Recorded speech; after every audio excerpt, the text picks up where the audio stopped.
Welcome to Shelf Life, the monthly series where I look at games I covered in the last 6 to 7 months or so and let you know whether they're still in my collection. And this month I'm looking at June 2024. Lots of great games got covered. Let's see which of them had shelf life. So first in the crowdfunding corner, we're looking at S.T.A.L.K.E.R, which is one I previewed from Awaken Realms. This is a post-apocalyptic narrative exploration game with a strong stealth element, and generally I enjoyed a lot about this game, although they're also retooling a lot. Like many other people didn't like the stealth system as much as I did, actually thought it worked pretty well.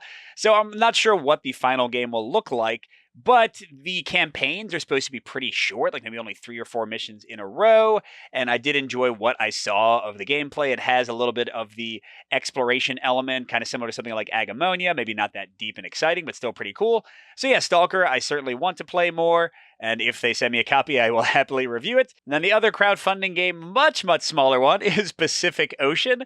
This is a 1v1 competitive kind of like set collection game where you are both making the rules of what cards are worth and then also collecting those cards. And then it has a solo mode. It's a pretty interesting little puzzle, but I didn't find the game that great. It was fine. I kind of, for little tiny games like this, prefer some of the button shy ones I've covered a bit more. But yeah, not a bad one to check out if you're into a quick 1v1 or solo set collection game. But yes, this one certainly less interesting to me personally than S.T.A.L.K.E.R. Although, hey, it's probably a 10th as expensive, so that's a good side for it. But now for games that have been released into retail. First, we have Witchcraft, and this is the new system or the new game using the Resist system. And I loved Resist. I love this one even more. I like the theme better. It is a solo-only game where you are facing off enemies, means interesting missions, lots of variety in the play, both in the different modes, but also in the variety of like which cards come out and which combinations there are. And then my favorite thing about the game, my favorite thing about Resist 2, is choosing when to use characters for their weaker hidden side, when to use them for their stronger revealed side, but then call them from your deck.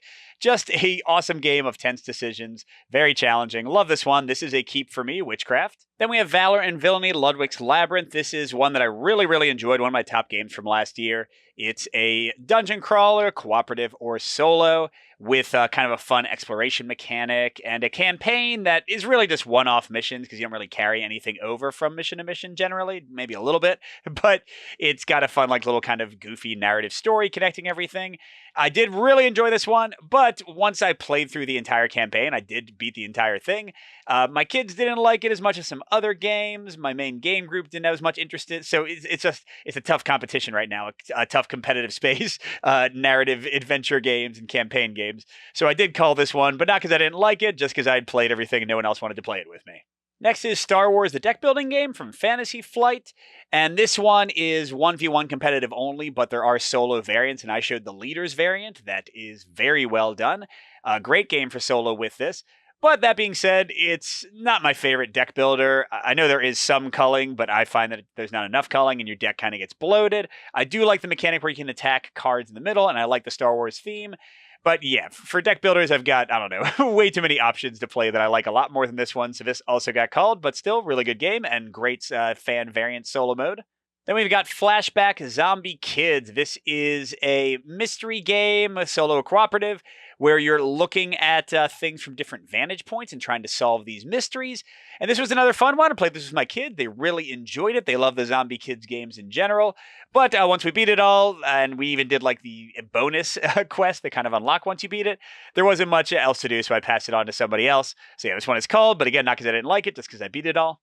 And a whole lot of culling going on. It's not going to stop here because next is Retrograde, which is a real-time game where you're rolling dice and trying to blow up these little ships on your paperboard. And this is one that is very fun and competitive, but the solo is just fine. It's kind of like a beat your own score thing, and you need to like use a timer on your phone or something. I find the competitive play a lot more interesting because you're trying to beat the other players and like grabbing cards from them. So yeah, it's okay. Not one I would strongly recommend for solo, but if you have some real-time lovers in your competitive groups, you might want to check out Retrograde, but this is a call for me also. And then are we going to end with one more keep besides Witchcraft? Nope, because this is Marvel Dagger, and I don't really like this one very much either. I liked some of the concepts in it, the different characters, how they had different sides, the combination of powers, but I found the ramp up of difficulty to be pretty bad. Sometimes the game was just like way too easy and too easy to keep control of things. The player balancing wasn't necessarily good. Some of the nemesis weren't that interesting, like the bosses. So yeah, I'd rather play some of the games that inspired this one, like Marvel Champions or Eldritch Horror Horror, Arkham Horror, any of those. This was not that great over the long run, but it's an okay game. That's Marvel Dagger, and it's another cull for me. So June was another pretty rough month. Only one small game remained. The rest are gone. Although S.T.A.L.K.E.R is one I hope to play in the future. But let's get to the contest and see who our big winner is. And looking at the first group of games, Witchcraft, people were very confident on. I guess they knew that I really loved that in my top games of the year list. Star Wars got 41%, a good showing. Valor and Villainy got only 22%. And this was a category where almost nobody guessed none. Only 4% had that. Group 2 was a little bit tougher, but still 62% of people got it right that I didn't keep any of them. Marvel Dagger was next with 21%. Flashback got 13%, and Retrograde got only 10%. And this is another month where we had a whole bunch of correct answers. Remember, the people in yellow are our Patreon supporters, so they're on there twice. The people in red, Alex, Jack, and Matt, got it right, but did not want to be entered in the contest. So I'm going to roll a D4 for column, a D12 for row, and see who our winner is. First, the D4, it's a 1, and then the D12 is an 11. Which means our winner this month is Jacob Stein. So Jacob, I'll be sending you an email. Congratulations for winning the contest. And everybody else, don't forget to look in the video description. You can vote on February's games. But we'll see you next time with more Shelf Life.